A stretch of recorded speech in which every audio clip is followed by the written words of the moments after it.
Floricanto presenta. Ven Espíritu Divino, Manda tu luz desde el cielo, Padre amoroso del pobre, don en tus dones espléndido, luz que penetra las almas. fuente del mayor consuelo, Ven, dulce huésped del alma, descanso de nuestro esfuerzo, tregua en el duro trabajo, brisa en las horas de fuego, gozo que enjuga las lágrimas. y reconforta en los duelos. Entra hasta el fondo del alma, Divina luz y enriquécenos. mira el vacío del hombre, Si tú le faltas por dentro, mira el poder del pecado, cuando no envías tu aliento, riega la tierra en sequía, sana el corazón enfermo, lava las manchas, infunde calor de vida en el hielo, doma el espíritu indómito, guía al que tuerce el sendero, reparte tus 7 dones, según la fe de tus siervos. por tu bondad y tu gracia, Dale al esfuerzo su mérito, salva al que busca salvarse. y danos tu gozo eterno. Amén. Maestra, ¿cómo estás? Muy bien, maestra, gracias. ¿Y Qué tú? gusto, maestra Olguita. Muy bien, gracias a Dios. Pues aquí estamos, una semana más, reunidos para hacer oración con las Sagradas Escrituras. Correcto. En esta lección divina. Y bueno, pues seguimos avanzando. Llegamos a las lecturas del 29º domingo del tiempo ordinario. Y cabe decir que este es el domingo del Domo, Correcto, Domingo Mundial de las Misiones. correcto. Entonces, pues trae lecturas específicas. Lo que cambia es la segunda lectura. Puede ser que en tu parroquia se lea de una forma, si es que se hace la misa ordinaria, o de otra, si se celebra la misa del Domo. Nosotros, para efectos de esta lección, lo haremos con las lecturas del Domo. Correcto. Muy bien, maestra. Pues, ¿qué te parece que nos vamos al primer paso, que es? La lectura. Y bueno, pues el Evangelio no cambia. Para los dos esquemas es el mismo. Sí. Y está tomado de San Marcos en el capítulo 10, los versículos del 35 al 45. Correcto. Adelante, por favor. Santiago y Juan, hijos de Zebedeo, se acercaron a Jesús y le dijeron: Maestro, queremos que nos concedas lo que vamos a pedirte. Él les preguntó: ¿qué quieren que haga por ustedes? Ellos le respondieron: Cuando estés en tu gloria, concede que uno de nosotros se siente a tu derecha y el otro a tu izquierda. Jesús les contestó: No saben lo que piden. ¿Pueden beber la copa que yo voy a beber o recibir el bautismo que yo voy a recibir? Ellos le dijeron: Podemos. Jesús les dijo: La copa que yo voy a beber, también ustedes la beberán, y el bautismo que yo voy a recibir, también lo recibirán. Pero sentarse a mi derecha o a mi izquierda no me toca a mí concederlo. Será para quienes esté preparado. Al oír esto, los otros 10 se indignaron contra Santiago y Juan. Jesús les llamó y les dijo: Ustedes saben que aquellos a quienes se considera gobernantes entre los pueblos paganos los dominan con tiranía y los poderosos abusan de su poder. Que no sea así entre ustedes. Al contrario, el que quiera ser importante, que se haga servidor de los demás, y el que quiera ser el primero entre ustedes, que se haga esclavo de todos. Porque el Hijo del Hombre no vino a ser servido, sino a servir y dar su vida en rescate por todos. Palabra de Dios. Gloria a ti, Señor Jesús. Y vámonos ahora al siguiente paso, que es. La meditación, maestra. Y bueno, pues tomaremos como apoyo la primera lectura, en esta ocasión de Isaías, en el capítulo 53, los versículos 10 y 11. Esta tampoco cambia. Exacto. Bueno, entonces haz de cuenta que estamos leyendo ya casi la parte final de lo que sería el cántico cuarto, o sea, el cuarto cántico del siervo, ¿no? Entonces, recordar que es donde Isaías está hablando precisamente de un siervo, el siervo de Yahvé, ¿no? Y para nosotros es como el anuncio, bueno, no es como, es el anuncio de precisamente la pasión de Cristo, su muerte, ¿no? Y que terminará pues obviamente en su resurrección, ¿no? Así es. Y entonces, si tú te fijas, el texto del Evangelio está hablando del servicio, ¿no? Claro. Porque una vez más, los apóstoles están preocupados, ¿no? Así de que cuál será su puesto, Sí, ¿no? sí. Una vez que pase lo que ellos se imaginan que va a pasar, ¿no? Así es. Y entonces Jesús pues les dice que no sean así, porque en ese sentido pues tienen que ser diferentes a lo que sería el criterio del mundo, ¿no? Y entonces por eso él dice, ¿no?, que el que quiera ser el primero debe hacerse servidor de todos y esclavo de todos, como el Hijo del Hombre, que no vino a servir, más bien no vino a hacerse servir, sino a servir, exacto, dando su vida por todos, ¿no? Y entonces precisamente el canto del siervo, en esta parte que estamos nosotros leyendo, ¿no? Voy a leer el versículo 11, nada más una partecita, la parte final, dice, sí, mi servidor, el justo, traerá a todos la salvación, porque él cargó con los crímenes de todos ellos. Entonces, en ese sentido, el servidor es el que cumple la voluntad del Padre, la voluntad de Cristo, ¿no? Y entonces tú en Isaías ves precisamente que lo importante es cumplir lo que Dios le ha pedido al servidor. ¿Por qué? Porque eso es lo que nos va a traer a todos nosotros, pues la salvación, claro, ¿no? Y entonces por eso siempre es muy importante recordar, ¿no?, que algo que distingue o debería de distinguir al cristiano, pues es precisamente el servicio. Claro. Sí, y yo creo que en la actualidad muchas veces nos pasa, ¿no? O sea, sobre todo entre pastorales, ministerios y grupos, ¿no? Que si no tienes bien puesta tu espiritualidad en Cristo, si no tienes muy claro a quién sirves y para quién sirves, pues de pronto hay rivalidades, ¿no?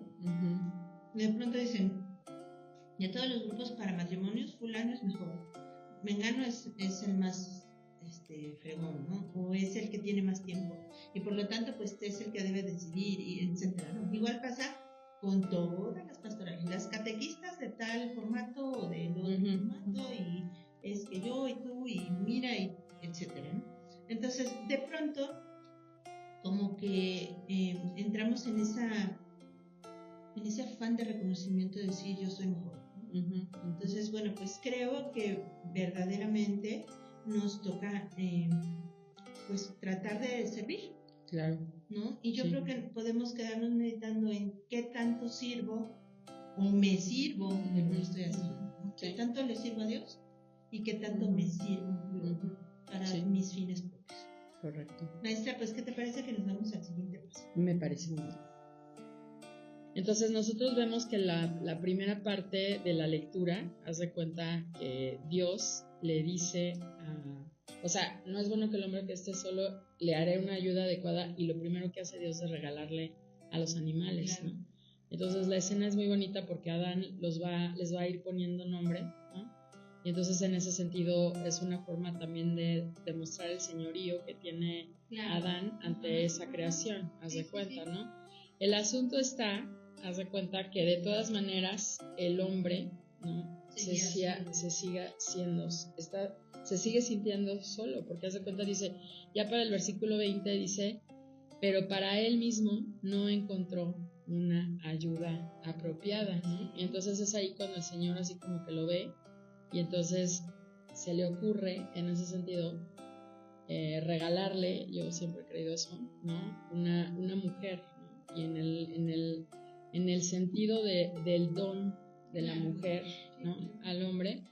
Y entonces Eva se convierte en esa ayuda apropiada, ¿no? Y entonces tenemos que entender que la ayuda apropiada no es en el sentido de que voy a hacer de comer o voy a tender la cama o hacerme a cargo de la casa, ¿no? Sino que simplemente es precisamente la relación interpersonal, el complemento, ¿no? Aquí es lo que está, eso es lo importante, haz de cuenta, porque ayuda apropiada pues puede ser un caballo, puede ser un burro, si te das cuenta, para el trabajo, ¿no?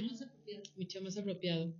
Y entonces aquí el asunto es que de todas maneras Adán se sigue sintiendo solo, ¿no? Entonces por eso Dios le regala en ese sentido y en el don, ¿no?, de un complemento, ¿no?, que es en este caso la mujer. Claro. Sí, claro, y hay que entenderlo en el sentido de complemento para toda la vida. Exactamente, ¿no? Sí, porque entonces precisamente viene, creo yo que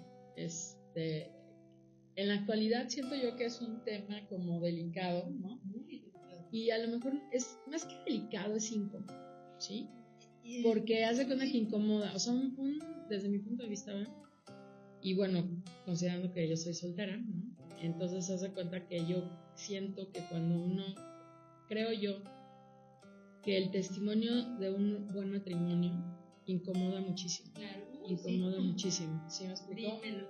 Y entonces eso, o sea, no, porque no es nada más, vuelvo a repetir, que sea delicado, sino que confronta muchísimo, porque precisamente es lo que aquí dice Jesús, ¿no? Que no separe Dios lo que Él ha unido, o sea, más bien que no separe el hombre Dios. Lo que Dios ha unido, ¿no? Sí. Y entonces, en ese sentido, haz de cuenta que es para mí, para mi gusto, haz de cuenta, Jesús se avienta fuertísimo. Claro, ¿no? y es que, maestra, tanto en aquella época y mucho más en esta, la tendencia del mundo es a decir, pues no me gusta, lo dejo. Sí. Ya no me sirve, lo voto. La ley del menor esfuerzo y de lo más fácil, ¿no? Entonces, un matrimonio bien formado, etcétera, implica un compromiso de vida, implica negarse a uno, implica dejarse a un lado en ciertas cosas pues para el beneficio del otro y de la familia, porque claro, un matrimonio que está bien establecido pues también conlleva a los hijos, claro, ¿no? Entonces correcto. Sí, por supuesto que las familias pues bien formadas, yo no digo que no tengan problemas, porque problemas hay siempre, ¿no? Siempre, ¿no? Pero que están fundadas en Cristo, que intentan llevar una vida lo más apegada a la voluntad de Dios y sobre todo que se mantienen unidas, pues son como la piedra en el zapato de todos aquellos que promueven las ideologías actuales, ¿no? Es decir, no a la vida, no al compromiso, sí. El matrimonio es una esclavitud, etc. No así las personas que por vocación deciden mantenerse solteras, eso es otro sí, tipo, ¿no? sí. Pero lo que priva actualmente es eso. Entonces, a mí me encanta la parte donde dice Jesús, ¿no? Que Moisés les dio ese mandato por la dureza de sus corazones. Pues, ¿qué nos diría ahora?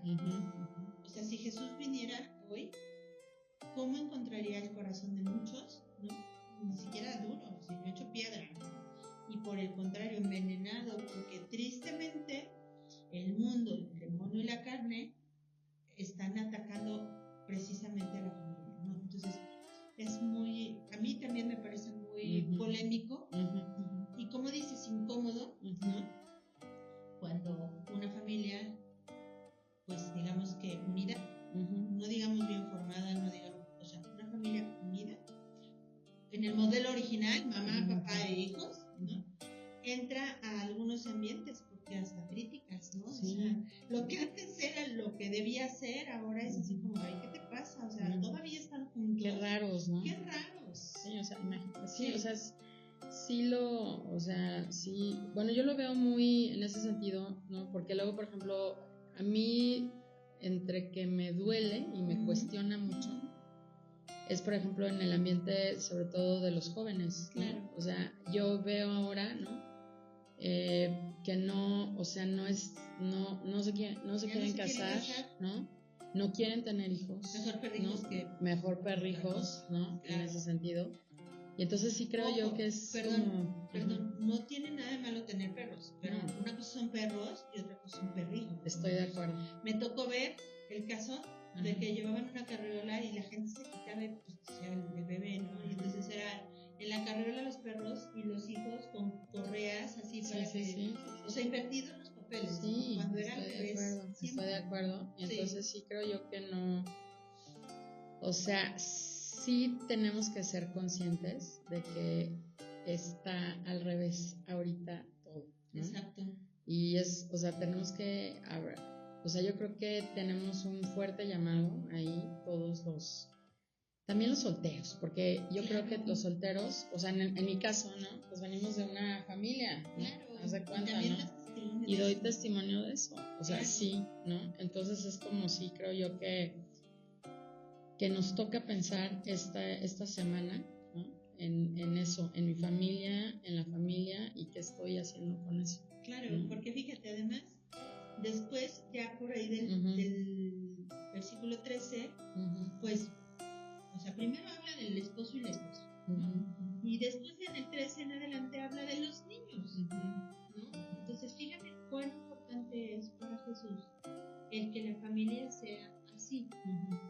por alguna razón, una cuestión física, etcétera, Dios no concede hijos, sigue siendo familia. Sí.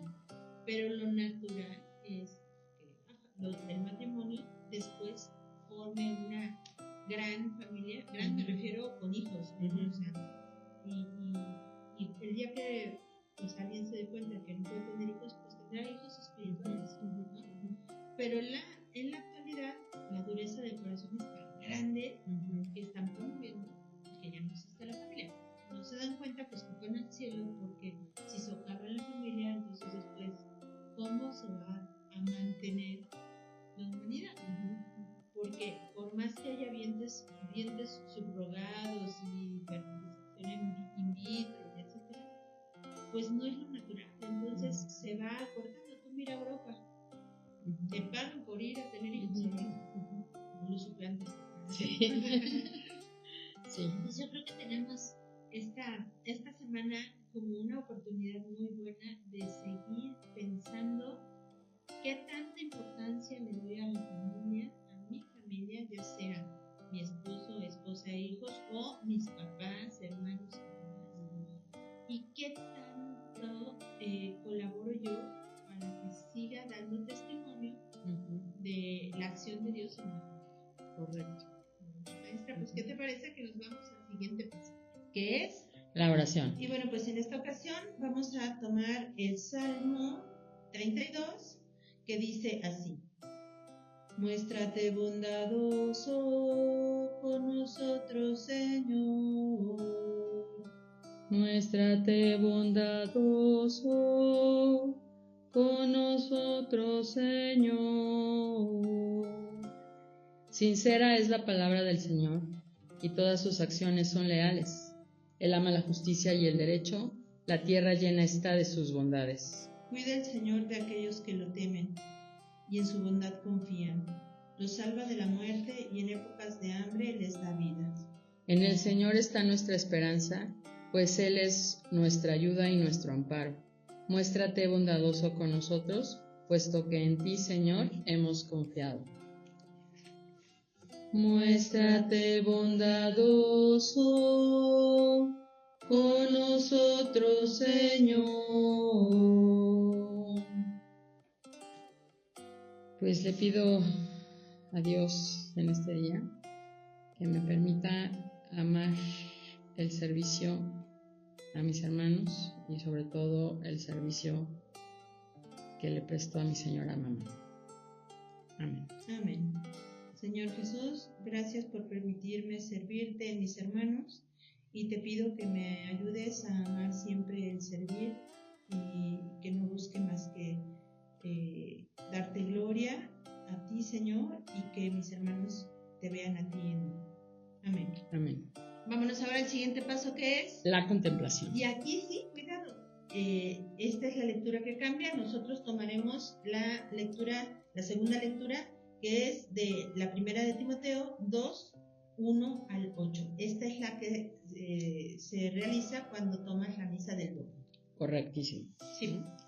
Bueno, entonces realmente esta es como la lectura, ¿no? que habla precisamente más de la misión, ¿no? Se cuenta, ¿no? Porque aquí Pablo es el que, diríamos nosotros, él se va a decir, ¿no? Que es el misionero porque él le lleva la palabra a los gentiles, ¿no? Así es, así es. Pero fíjate que yo me quedo pensando, ¿no? El objetivo de la misión, y entonces me quedo yo con el versículo desde ahí, con el versículo 4, que dice, quien quiere que todos se salven y lleguen al conocimiento de la verdad. Y ese, pues, es Dios, y de eso se trata la misión. Claro. ¿No? De que todos conozcan a Dios y entonces puedan tener la oportunidad de salvarse. Claro. ¿Verdad? Coincido contigo. ¿No? Y entonces, pues, del Evangelio, ¿sí? Me voy a quedar con el último versículo, que es el versículo 45, donde dice, porque el Hijo del Hombre no vino a ser servido, sino a servir y a dar su vida en rescate por todos. Claro. Ok. Mira, yo me voy a quedar con la segunda parte del 43, que dice, el que quiera ser importante, que se haga servidor de los demás. Que coincide un poco o complementa la tuya, ¿no?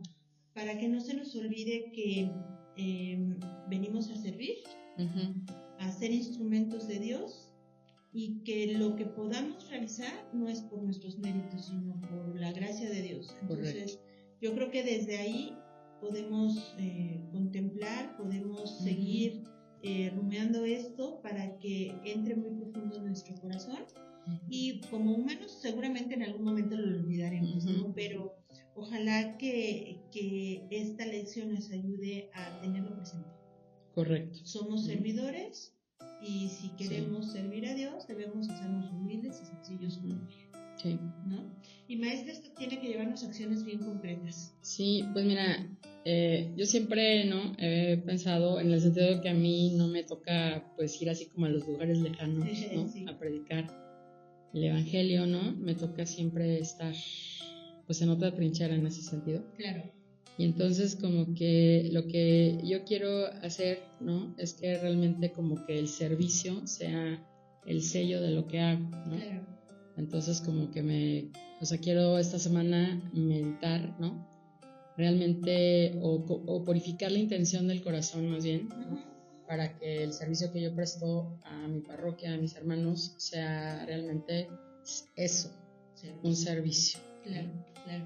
Maestra, pues yo efectivamente, las misiones están en todos lados, y pues a mí me toca servir en la Pastoral de la Comunicación, y ahora el continente digital también es tierra de misión. Por lo tanto, aquí en la diócesis se está implementando una misión digital, y en esta semana en particular pues pondré mucho empeño en que todo lo que hagamos sirva de misión, o sea, Correcto. sea material de misión. Y yo te he de decir, dices que a ti no te toca ir a los lugares más alejados, pero no es cierto. Sí. Porque digitalmente sí podemos ir a todos los continentes, ¿no? Ese continente digital es el más grande, es el más lejano, o sea, lejano me refiero que abarca todo el mundo, ¿no? Yo te puedo decir que hay más personas en el continente digital que en otros continentes. Y por otro lado,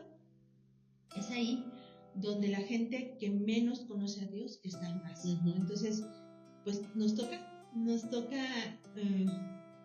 trabajar para que esa misión digital crezca y ser servidores aún en los medios de comunicación, en las redes sociales, en el internet, con nuestro testimonio, con la presencia de la Iglesia Católica. El Dicasterio de Comunicación del Vaticano ha sacado un documento que se llama Hacia una plena presencia. Entonces voy a leerlo otra vez para volver a hacer mías estas palabras y poder tener una plena presencia, un testimonio real que sirva para evangelizar, para misionar en el continente digital. Me parece muy bien. Pues gloria a Dios, bendito sea Dios. Gracias a ustedes que se conectan con nosotros en esta comunidad digital de oración que forma parte de esta misión digital. Gracias por acompañarnos. Gracias, maestra Olguita. A ti, maestra. Un placer y un honor poder servir a Dios en mis hermanos junto contigo. Y bueno, pues ojalá que ahora que después de hacer esta lección divina, ahora que vayamos a misa, podamos recibir el Evangelio y la palabra de Dios con mayor apertura y que nos cale hondo. Exacto. Que nos cale hondo. Bueno, pues que Dios los bendiga mucho y nos esperamos la próxima semana volver a reunir para seguir orando con la palabra de Dios en la lección divina. Gracias, maestra. A ti, maestra.